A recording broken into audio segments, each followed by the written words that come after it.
નમસ્કાર, આપ જોઈ રહ્યા છો સંદેશ ન્યૂઝ, તમારી સાથે સત્યની સાથે અને સમાચારોના પ્રવાહમાં આપની સાથે હું કિન્નરી। સમાચારોની શરૂઆત કરીએ તો વલસાડ જિલ્લામાં મોડી રાત્રે ધોધમાર વરસાદ ખાબક્યો। ધોધમાર વરસાદથી નદીઓમાં પાણીની આવક વધી છે।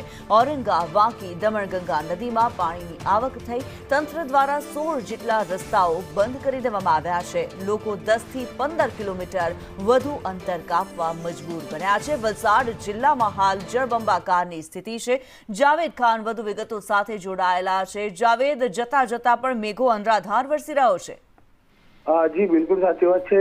ગઈકાલે મોડી રાત્રે ઝરમર વરસાદ વરસી રહ્યો હતો, પરંતુ ત્યારબાદ જે છે ઉપરવાસમાં એટલે કે મહારાષ્ટ્ર અને ગુજરાતની બોર્ડર અને કેચમેન્ટ વિસ્તારોની અંદર જે પ્રકારે ધોધમાર વરસાદ વરસ્યો છે, જેના કારણે વલસાડની પાર, દમણગંગા, ઔરંગા અને વાકી જેવી નદીઓની અંદર ફરી પાણીનું જળસ્તર વધ્યું છે, જેના કારણે વહીવટી તંત્રે સલામતીના ભાગરૂપે બેરિકેડ કરી ઓવરટોપિંગ થયેલા રસ્તા ઉપર પોલીસ બંદોબસ્ત મૂકી 16 જેટલા જિલ્લાના રસ્તાઓ બંધ કર્યા છે, જેના કારણે સ્થાનિકોએ જે છે 10 થી 15 કિલોમીટરનો ચકરાવો કરવાનો સામનો કરવો પડી રહ્યો છે। જી ધન્યવાદ જાવેદ આ માહિતી માટે।